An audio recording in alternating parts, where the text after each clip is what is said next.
بسم اللہ الرحمن الرحیم۔ حضرت یوسف علیہ السلام حضرت یعقوب علیہ السلام کے بیٹے اور حضرت ابراہیم علیہ السلام کے پڑپوتے ہیں۔ ان کو یہ شرف حاصل ہے کہ وہ خود نبی، ان کے والد نبی، ان کے دادا نبی اور پردادا حضرت ابراہیم ابو الانبیاء نبیوں کے باپ ہیں۔ قرآن پاک میں ان کا ذکر 26 بار آیا ہے اور ان کو یہ بھی فخر حاصل ہے کہ ان کے نام پر ایک سور یوسف قرآن میں موجود ہے جو سبق اور نصیحت کا بے نظیر ذخیرہ ہے۔ اس لیے قرآن مجید میں حضرت یوسف علیہ السلام کے واقعے کو احسن القصص کہا گیا ہے۔ حضرت یوسف علیہ السلام کا خواب اور یوسف کے بھائی۔ شروع زندگی ہی سے حضرت یوسف علیہ السلام کی دماغی اور فطری استعداد دوسرے بھائیوں کے مقابلے میں بالکل جدا اور نمایاں تھی۔ ساتھ ہی حضرت یعقوب علیہ السلام یوسف علیہ السلام کی پیشانی کا چمکتا ہوا نور نبوت پہچانتے اور اللہ کی وحی کے ذریعے اس کی اطلاع پا چکے تھے۔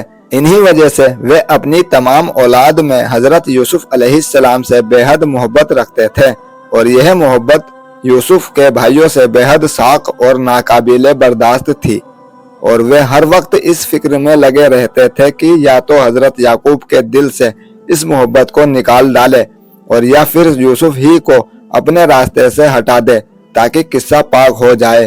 ان بھائیوں کے حسد پر خیالات کو زبردست ٹھیس اس وقت لگی جب یوسف علیہ السلام نے ایک خواب دیکھا کہ 11 ستارے اور سورج و چاند ان کے سامنے سجدہ کر رہے ہیں۔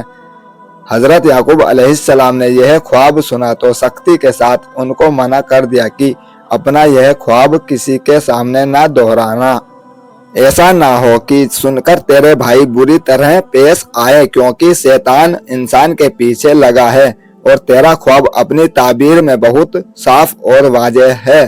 لیکن حسد کی بھڑکتی ہوئی آگ نے ایک دن یوسف کے بھائیوں کو ان کے خلاف سازش کرنے پر مجبور کر ہی دیا۔ ان میں سے ایک نے کہا، یوسف کو قتل نہ کرو اور اس کو گمنام کنویں میں ڈال دو کہ اٹھا لے جائے اس کو کوئی مسافر، اگر تم کو کرنا ہی ہے یوسف۔ اس مشورے کے بعد سب جمع ہو کر حضرت یعقوب کی خدمت میں حاضر ہوئے اور کہنے لگے، اے باپ، کیا بات ہے کہ تم کو یوسف کے بارے میں ہم پر اعتماد نہیں ہے، حالانکہ ہم اس کے خیر خواہ ہیں۔ حضرت یعقوب سمجھ گئے کہ ان کے دلوں میں کھوٹ ہے۔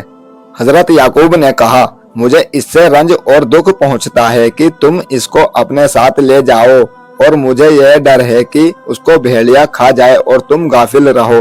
یوسف کے بھائی نے یہ سن کر ایک زبان ہو کر کہا، اگر کھا گیا اس کو بھیڑیا جبکہ ہم سب طاقتور ہیں تو بے شک اس شکل میں تو ہم نے سب کچھ گنوا دیا۔ یوسف کنعان کا کنواں۔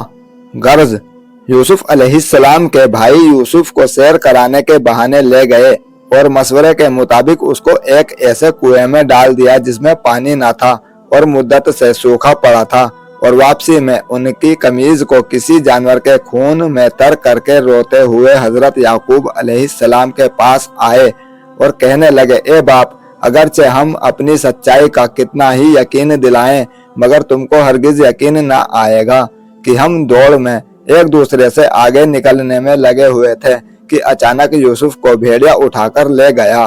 حضرت یعقوب علیہ السلام نے یوسف کے لباس کو دیکھا تو خون سے لت پت تھا، مگر کسی ایک جگہ سے بھی پھٹا ہوا نہ تھا اور نہ چاک داما تھا۔ فوراً حقیقت بھاپ گئے، مگر بھڑکنے، تان و تقنیم کرنے اور نفرت و حقارت کا طریقہ بجائے پیغمبرانہ علم و فراست کے ساتھ یہ بتا دیا کہ حقیقت کی کوشش کے باوجود تم اسے چھپا نہ سکے۔ اللہ تعالیٰ سے دعا ہے کہ اس میں کوئی غلطی ہوئی ہو تو اس کو معاف فرمائے، اور اگلا بھاگ یوسف علیہ السلام کا سننے کے لیے تیار رہے۔ اللہ حافظ۔